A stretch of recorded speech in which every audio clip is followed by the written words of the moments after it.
All right, everyone. In today's video, we're going to take what we learned in the last two videos and just do a little longer problem just for some more review. So you learned how to recognize like terms and what they are, and then we started to combine them. So that's what we're going to do in this problem, just a little more practice. I am going to add the distributive property here, but that's not too bad. So let's get started.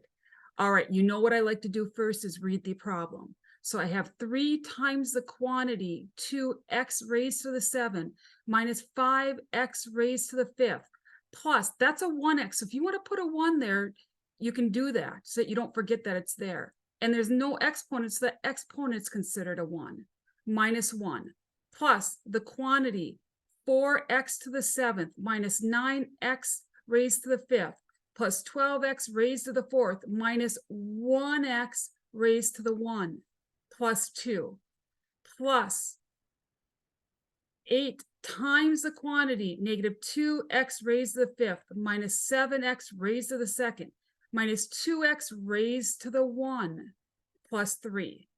All right, we've read the problem. I heard us say times the quantity. Ding, ding, ding. In my head, that tells me I'm going to have to use a distributive property. And I've also heard x raised to the 7th a couple times and x raised to the 5th, which tells me I've got some like terms here that we're going to be able to combine. So let's get started. All right, by order of operation, we would do what's in the parentheses first if we can. So let's look inside of each set of parentheses and see if there's any like terms. So here, the first set, I've got 2x to the 7th minus 5x to the 5th plus x to the 1 minus 1.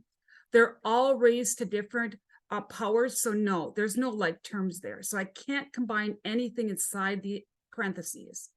Let's look at the next one. I got an x to the 7, x raised to the 5, an x raised to the 4, and an x raised to the 1. Again, there's no like terms there, so I can't combine anything inside the parentheses. And the last one, we've got an x raised to the 5, an x raised to the 2nd, and an x raised to the 1. No like terms, so we can't do anything in the parentheses. So now, as I had said, we talked about 3 times the quantity. When you have 3 times the quantity or any number times the quantity, you have to take that number and multiply it by everything inside the parentheses. So come on, let's do that next. Here we go. You can do this. First of all, that's a positive 3 if you want to put a plus there. So I've got a positive 3 times a positive 2. That's a positive. 3 times 2 is 6. X to the 7th. You see, I'm just carrying the exponent with, or carrying the variable with the exponent along. Next, I got a positive times a negative. Remember, a minus and a negative mean the same thing here. A positive times a negative is a negative. And then I got 3 times 5 is 15. And I'm going to carry that x to the 5th along. Now I got a positive times a positive is a positive. 3 times 1x is just 3x. And then I've got a positive times a negative, which is a negative. And 3 times 1 is 3. You see how I did the signs first? I've noticed in the past with students that they struggle with what that sign's supposed to be. So if you can do the sign first, I think that'll help you a little bit with that. All right, let's go on. The next parentheses, there's nothing on the outside, so it's considered to be a 1. If I multiply through by a 1, I'm going to get what I already have in the parentheses. So let's just bring that down. It's a positive 4x raised to the 7th, a minus 9x raised to the 5th, a positive 12x raised to the 4th, a minus 1x raised to the 1, plus 2. So I couldn't really change anything there because I'm just multiplying by 1. Let's look at the last one. It says 8 times the quantity. So we need to take everything in those parentheses and multiply them by 8. So what we're doing is we're distributing the 8 all the way through. All right, here we go. It's positive. So positive times a negative is a negative. 8 times 2 is 16. And I'm going to carry the x raised to the 5 along. A positive times a negative is a negative. 8 times 7 is 56. And I'm going to carry the x squared along. A positive times a negative is a negative. 8 times 2 is 16, and I'm going to carry that x to the first along. And then a positive times a positive is a positive, and 8 times 3 is 24. What do you think, math mates? Are we doing okay? Just breathe a little bit. Let's relax a little bit. All we've done so far is distribute the 3 all the way through and the 8 all the way through. Now we got to start combining like terms. But beforehand, I want to talk about the order of your answer. What we want to do is, for polynomials, is put the answer in what's called standard form. So you look at the exponents, the biggest exponent you list first, then the next and the next until you go all the way down. And we're going to see that while we do this problem. So when I look at this problem, the biggest exponent is a 7. So that's what I'm going to start with. So let's get going. Whew.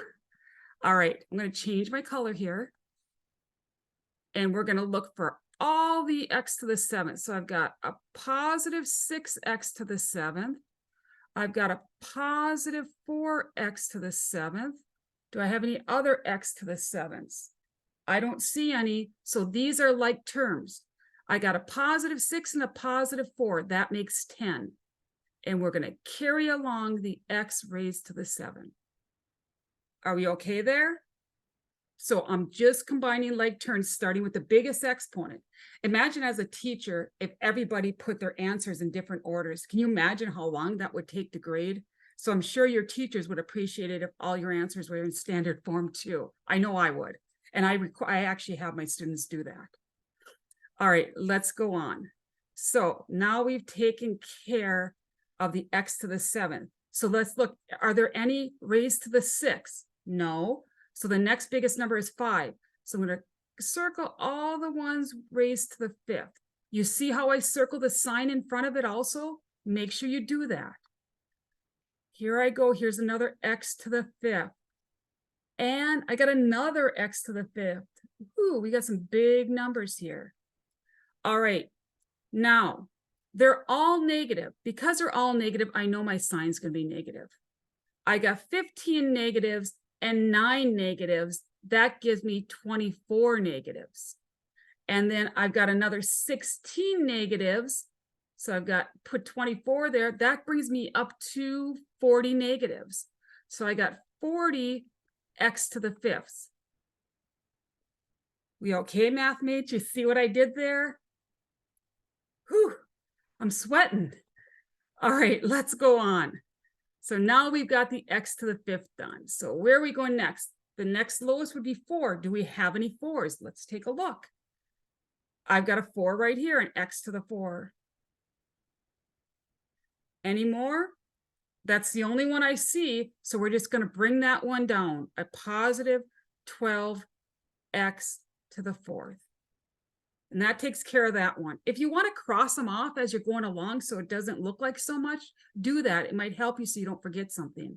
I'm purposely not, because I want you to be able to see what's all there. If I was doing it on my own, I would cancel them out. I'd cross them out once I was done with them. All right, let's go on. What color should we use next? How about this red? Let's see how it shows up.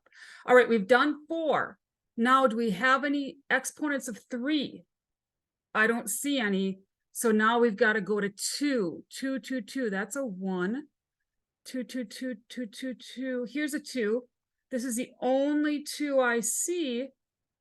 So I'm just going to bring that down.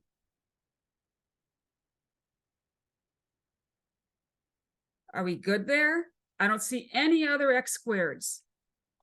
So now we're done with the x squareds. So now we go to the x raised to the 1, which is just x, right? So let's take a look at those.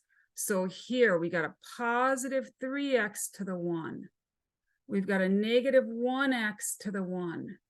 And we've got a negative 16x to the 1. So if you have 3 x's and I take 1 away, now you've got 2 x's. And then I'm going to go back 16 more. That puts me at negative 14 x's. If you're struggling with adding integers, I do have in one of my playlists on real numbers how to combine integers. So take a look at it. I'll attach it to this video. All right, see how we went 7, 5, 4, 2, 1. Now all we have left are our constants, which are our numbers without a variable. So what do we have? I've got a -3 here, a +2, and a +24. I don't really like that color, you guys. It's kind of hard to see, so I'm going to change that color. Let's go to white for our final. All right, so if I have 3 negatives and 2 positives, that gives me 1 negative. And then if I add 24 positives to that, that leaves me with 23 positives. And there we go. Now, if you look at the exponents in the answer, just as a review, I want to make sure you see this. The exponents go down in order: 7, 5, 4, 2, 1. That's how you want to write your answers in standard form. That's called standard form. I hope this helped. And if it did, I'd appreciate if you subscribe and share my video. Have an awesome day.